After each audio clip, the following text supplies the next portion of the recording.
যে একটা ছেলে বসে আছে 30 বছর বয়স, ওর তো অধিকার ছিল যে সে এসএসসি এইচএসসি অনার্স মাস্টার্স লেভেলে এসে কোরআনের অর্থ করার যোগ্যতা অর্জন করবে। এটা তার রাইটস ছিল অ্যাজ এ মুসলিম কান্ট্রির একজন সিভিলিয়ান হিসাবে। তার রাইটস ছিল এটা যে আমি একজন মুসলিম কান্ট্রির সিভিলিয়ান, আমার রাইটস আছে স্কুলে গিয়ে কোরআন শেখা, কলেজে গিয়ে কোরআনের তাফসীর শেখার, অনার্স লেভেলে গিয়ে হাদিস পড়তে শেখার, হাদিসের মোতালা করার।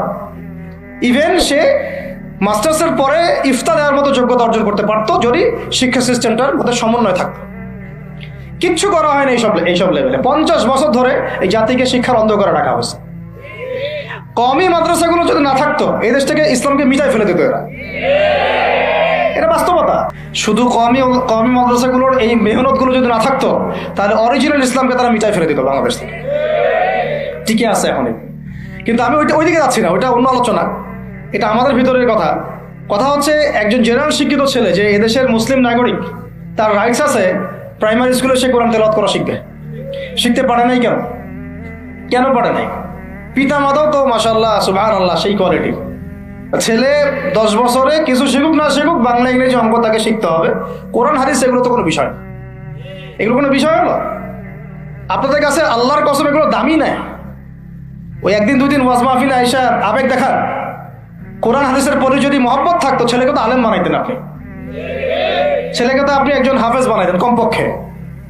আপনি তো ছেলেকে এমনভাবে গড়ে তুলেছেন আপনার জানাজাই পড়তে পারবে না। তো আমাদের এই স্কুল কলেজ পড়ুয়া ছেলে মেয়েদের রাইটস ছিল এগুলো শিখতে পারে নাই। অনার্সে পড়ে তার বয়স কত? 20 থেকে 25 বছর। 25 বছরে সে 25টা সূরা জানে না, 25টা সূরার নামই জানে না, 25টা সূরার নাম বলতে পারে না। কোরআন বিধান কায়েম করতে আসছেন আপনি, সুবহানাল্লাহ। 25টা হাদিস বলতে পারেন না, 25 জন নবীর নামও বলতে পারে না। ইভেন আমাদের নবী সাল্লাল্লাহু আলাইহি ওয়াসাল্লামের সিরাতের জীবনীটা পাতলা কিতাবটাও সে কখনো জীবনে পড়ে দেখে না। এই অবস্থা মাস্টার্সে বিসিএস সব জায়গায় একই চলছে আর কি। বিসিএস যে ভাইবা হয় সেখানে কি ইসলাম ধরা হয়?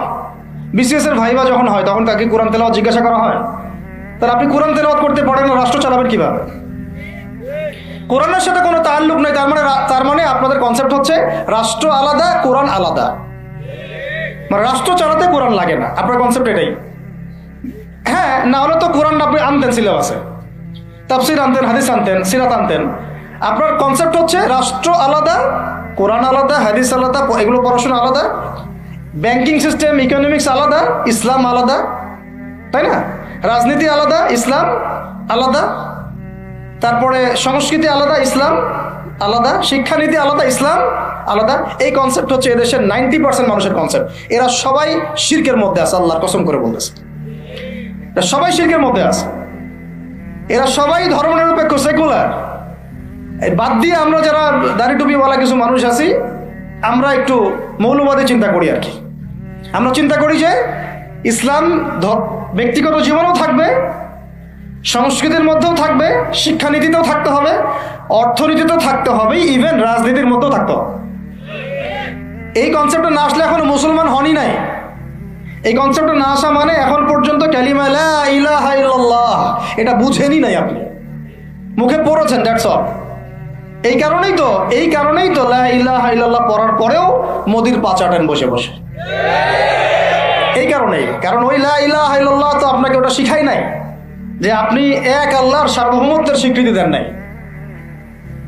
তো এই হলো সমস্যাগুলো। তো সমস্যার গোড়ায় অনেক কথা আছে।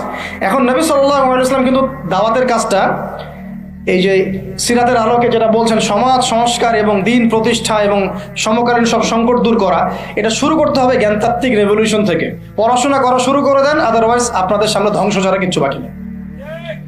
কি পড়াশোনা করবেন? অবশ্যই ইসলামিক কারিকুলাম থাকতে হবে। এরপরে আপনি জেনারেল লাইনের পড়াশোনা করেন, কোনো সমস্যা নেই। আর এই পড়াশোনা একা একা করা যাবে না, ওস্তাদের সহবত লাগবে, ওলামায়ে কেরামের সহবত লাগবে। আমি তো এটা বলি যে আপনি কারো লেকচার শোনার আগে আপনি আগে চেক করবেন যে তার ওস্তাদ কে, কোথায় সেদিন শেখে, কার কাছ থেকে সেদিন শেখে, কোত্থেকে সে এই ইলমগুলো অর্জন করছে, তার লোক কোথায়। আবেগে ভাসলে হবে না এখন বিষয়টা। তো পড়াশোনার এখন যে আরো 20 বছর পড়াশোনা না করে আমি কোনো কাজ করতেই পারবো না এমনটাও না, কিন্তু পড়াশোনা আগে শুরু করেন। এখন আপনার কাজ পড়াশোনা শুরু করা, ইকরা বিসমি রাব্বিকাল্লাযী খালাকের হক আদায় করা এবং ওস্তাদের সহবতে থাকা। যেমন জেনারেল লাইনে পড়েছেন 20 বছর একা একা গিয়ে পড়েছেন, না, প্রতিষ্ঠানে গিয়েছেন, ডেইলি ক্লাস করেছেন, টিচারের সহবতে ছিলেন, বেতন দিয়েছেন, ব্যাসে থেকেছেন, তারপরে আরো কি করেছেন? বাবার জমি বিক্রি করে দিয়েছেন, বাবা মায়ের জমি বিক্রি করে। সেম অন্তত পক্ষে এতটুকু যতটুকু আপনি জেনারেল লাইনের জন্য করেছেন, জেনারেল লাইনে যদি যতটুকু করেছেন, ত্যাগ, শ্রম, মেধা খরচ, কষ্ট স্বীকার করা, এর যদি অর্ধেকও যদি দিন শিক্ষার জন্য করতে না পারেন, আপনি নিজেও মুনাফিক। আমরা নিজেরাও মুনাফিক তখন। বেশক আমাদের মধ্যে নেফাকি আছে। সুবহানাল্লাহ, আপনি একটা ডিগ্রির জন্য একেবারে 20 বছর ঢালতে পারেন, 20 কোটি টাকা ঢালতে পারেন, বাপের জমি বিক্রি করতে পারেন, মেসে থাকতে পারেন, ঢাকা বিশ্ববিদ্যালয়ের সেই লাইফ লিড করতে পারেন, এক বিছানায় 2 জন থাকি, ফ্লোরের মধ্যে ফ্লোরিং করে থাকা, হাজার হাজার লাখ লাখ টাকা খরচ করা, কষ্ট করে সকালে ওঠা, রাত জাগা, পড়া, পরীক্ষা দেওয়া, অ্যাসাইনমেন্ট, কত কি। আমি তো জানি এগুলো, আপনারা তো অনেকে না জানেন, আমি তো জানি, আমরা তো ইউনিভার্সিটিতে পড়েছি। এই পরিশ্রমগুলো আপনি করছেন অনলি ফর একটা সার্টিফিকেট আর একটা চাকরির জন্য, আর এর 10% কেন 5% আপনি করতে চান না দিনী শিক্ষার জন্য। তো আমি মুনাফিক না হলে এই পৃথিবীতে আর মুনাফিক কে আছে? তো এই মুনাফিকদেরকে দিয়ে আপনি দিন কায়েম করবেন নাকি? শোনেন, আবেগ দিয়ে বিপ্লব হয়। আবেগ দিয়ে কি হয়?